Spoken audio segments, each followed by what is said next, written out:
Hey guys, so this is section 8.5 where we provide a somewhat theoretical basis for the pressure temperature phase diagram.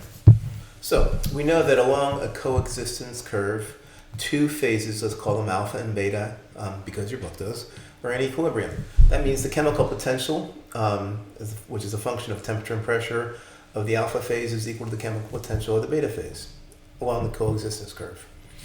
Now, if we change the pressure and temperature by some infinitesimal amount, dP and dt, so that we're still on the coexistence curve, then we can say that the chemical potential of the alpha phase plus d chemical potential of the alpha phase is equal to the chemical potential of the beta phase plus d mu beta.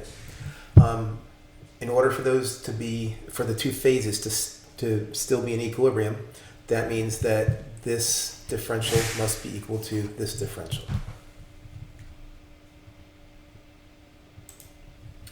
But we know that d mu, the chemical potential, from section 6.2, go back and look, we showed it back then, is equal to negative s dt plus v dp, molar quantities. So that's true for the alpha phase and the beta phase. Because we know that d mu alpha equals d mu beta, we can set these two expressions equal to each other, which we will right down here. And then we rearrange it a little bit, bring the SDTs on one side and the VDPs on the other, and it looks like this. Entropy, the molar entropy of the beta phase minus the molar entropy of the alpha phase, all times dt, is equal to the molar volume of the beta phase minus the molar volume of the alpha phase, dP.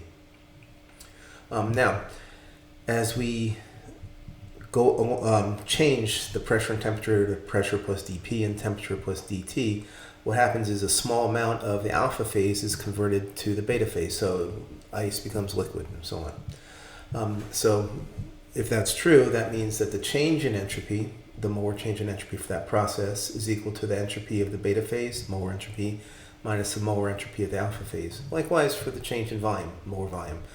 The delta Vm is equal to the molar volume of the beta phase minus the molar volume of the alpha phase. It's just the difference between the values for the beta and the alpha phase, entropy and volume, molar volume. Plugging those in to our equation, now we see that delta S, change in molar entropy dt, is equal to change in molar volume dP, or rearranging this a little bit, put in the dt here, down here, there, down here, just like that. We have what is called the Clapeyron equation. And this, you guys, is a useful equation because it lets us calculate, if we know certain experimental values, the slope of a coexistence curve in a pressure temperature phase diagram, because the slope of that curve will be dP dt. And all we need is delta S and delta V, change in molar volume, change in molar entropy. So that's how we can start constructing an actual pressure temperature phase diagram for a specific substance. So now let's look at the solid liquid coexistence curve. So melting, so going from solid to a liquid. We know that along that coexistence curve, delta G of fusion, which is equal to delta H of fusion minus T delta S of fusion, has to be equal to 0 because we're at equilibrium. Which means, rearranging this a little bit, we can see that delta S of fusion is equal to delta H of fusion over T. Now we're going to get an approximation. So what we're going to do here in this next couple slides is get orders of magnitude for delta, for dP dt, which means we need delta S and delta V.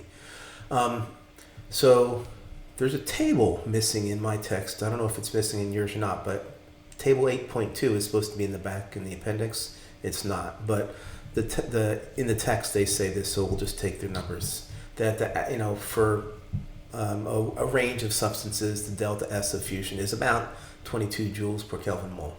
So change in entropy to go from solid to liquid is about 22 joules per Kelvin mole.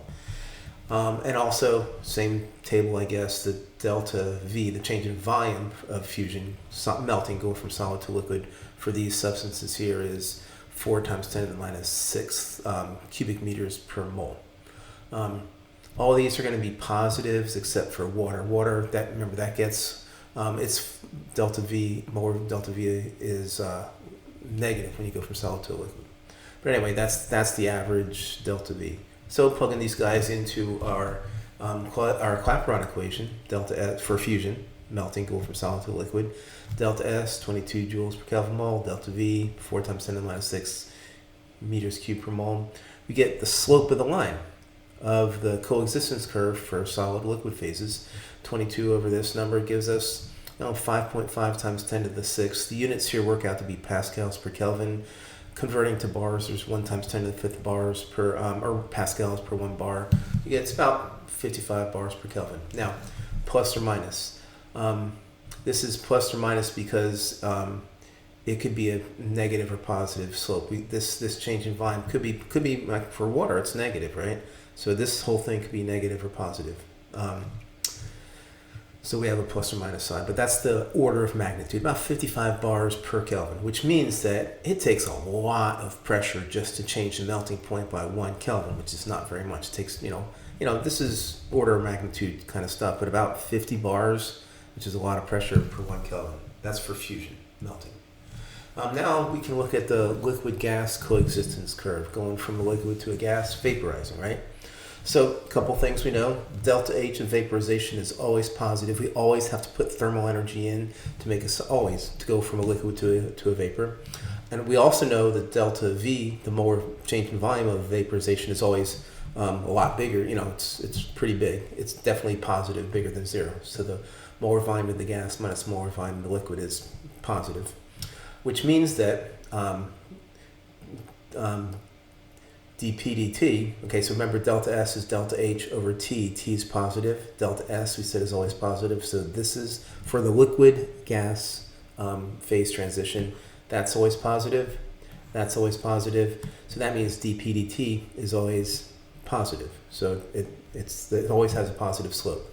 Now there's a rule that's called Troughton's rule that says that the change in entropy of vaporization for liquids going from a liquid to gas is always about 90 joules per Kelvin mole, and this works pretty well unless there's strong intermolecular forces. But so we're doing order of magnitude calculations, so we'll just use that number. What we're doing is we're going to calculate a rough slope dP dt for vaporization. So that's going to be our delta S. For our delta V, what we're going to do here, guys, is we're going to calculate the molar volume of an ideal gas at about 350 Kelvin. So one of my favorite molecules, ethanol, vaporizes at about 340 Kelvin. So I figure this is a pretty good approximation for a boiling point. So we just use the ideal gas law. PV equals nRT. N is 1 because it's molar. And we calculate the volume of 1 mole of an ideal gas at this temperature. And it ends up being about 29 liters per mole. Now, that's of the gas. We know that that's a lot larger than the volume of the liquid. So we can say that the volume, the delta V, the volume of the molar volume of the gas minus the molar volume of the liquid's about this number. It's going to be, at least certainly to this many sig figs, it's going to be 29, liters per mole. Converting that to cubic meters per mole, get 0.029. Remember, there is 1 liter is 1 decimeter cubed, so do the math, you get this number. So we have our delta V, we have our delta S, we can get the slope of the line, the coexistence line for vaporization going from a liquid to a solid, dP dt, about 90 over 0.029, gives us like 3 times 3,000 pascals per Kelvin, which ends up being 0.03 or so bars per Kelvin. Now, that's like 3 orders of magnitude different than the slope of the line going for fusion, going from solid to a liquid. That was about 5 or so, 55, 50, 60 bars per Kelvin. This is 0.03 bars per Kelvin. So first, going from a liquid to a gas, it does not take much pressure to change the boiling point of a substance, right? 0.03 bars per Kelvin about, roughly. Also, this tells us that the slope of the line, the coexistence line between the liquid and the gas phase, is a lot smaller. It's not as steep as the slope of the coexistence line between the liquid, solid and the liquid. I'll look at that in a minute. So one last one that we can look at, that's for sublimation.